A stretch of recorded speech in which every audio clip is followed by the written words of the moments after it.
So kale is in the family of cruciferous vegetables. And crucifers are so amazing. They are just immune powerhouses. They're those kind of vegetables that just have that crunch to them. Think of like cauliflower, broccoli, Brussels sprouts, kale, cabbage, those kinds of things.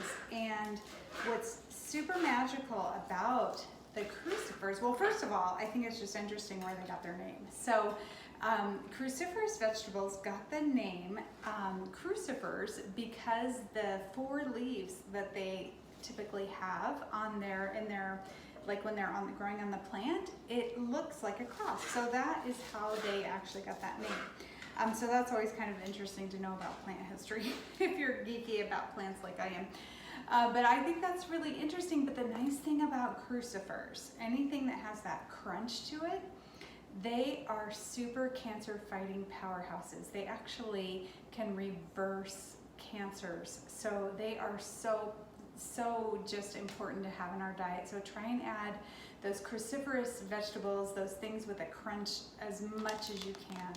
So we've got our 4 cups of kale here now. The next ingredient in our salad is an apple. And you can basically use any apple that you want. I'm using a red apple here. And I'm just gonna dice it up and throw that into my salad. One of the great things about apples is that they have a lot of fiber in them. So they are very good, and a fiber-rich diet is so important. Helps us balance our blood sugar. It also helps us eliminate waste, because all that fiber, it binds to different toxins, and it kind of acts as a scouring sponge on our intestines. So we want to be having a diet very, very rich in fiber, and apples are a wonderful, wonderful source of fiber. So people say that they don't like apples, especially children. I'm a mom of 3 kids, and so I almost always include apples in a snack. We have many apples in our house, but sometimes I'll get a child or something that will say they don't like apples, and I just feel like there's an apple for you. Just keep trying, try the different colors of apples, and you will find one that you like. So I do not take no apples, or I don't like apples. I don't take that for an excuse.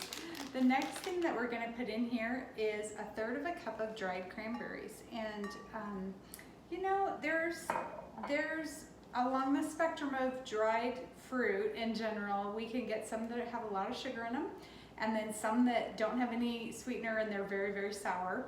I like to get the ones that are sweetened with applesauce, so I just personally look for that. But you know what, if you're in a pinch and you're at the grocery store, just get what's available. Don't beat yourself up over trying to be perfect and get everything organic and get everything, you know, perfect, because when we're cooking at home, basically you've got part of it, a lot of success in the bag just by cooking at home. So the next ingredient I'm adding in here is 1/3 cup of sunflower seeds. So we're gonna put that in our salad, and sunflower seeds are really rich in vitamin E. They are just great to help us to digest all those oil-soluble vitamins. So they're really good. They also add some fiber in there, and they're great at balancing our blood sugar. So sunflower seeds, again, don't be too particular. If you can't find sunflower seeds, or if you don't have sunflower seeds on hand, you can substitute for other nuts. You could use almonds or walnuts or pecans, whatever you have on hand. Just make it easy on yourself, guys. You're already going the extra mile to cook at home. So don't feel like you have to be perfect and follow the recipe to the T. I very rarely follow a recipe directly to the T. So don't feel like you have to do that. I do like to have, I forgot to mention, I like to do the apples or another fruit, like you could do grapes or oranges or anything, but you want to have a little sweetness factor in there to balance out. Sometimes the kale can be a little bit bitter tasting, or just kind of a strong taste. So I think the sweetness sort of cuts that.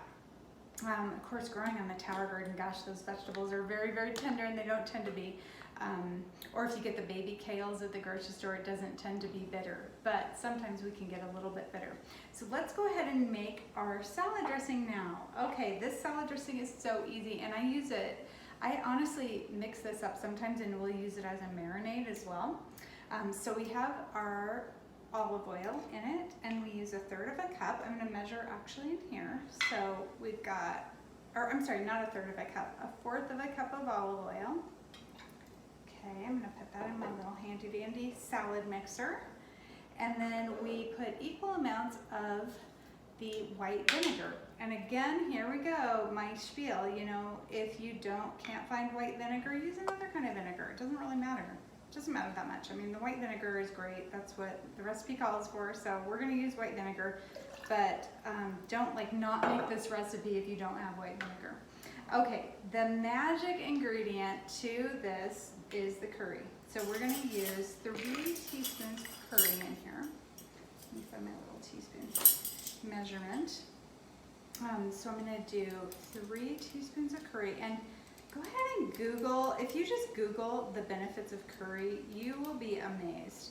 Now, I personally am a very science-based person, so I don't like to make claims on things that I don't personally haven't really backed up by science, but the benefits of curry are so amazing. I think it's really great, and I love putting it in lots of recipes. Now we're gonna put, I think it's 1 tablespoon, 1 tablespoon of brown sugar. If you want, with this brown sugar, you could, if you're really not having any sugar, you could always use a little bit of stevia. I like to use coconut sugar as well. That tends to have a little more fiber to it, so that's an option. And then, our soy sauce. So we're gonna use low sodium soy sauce. We're gonna put 1 teaspoon in here of this.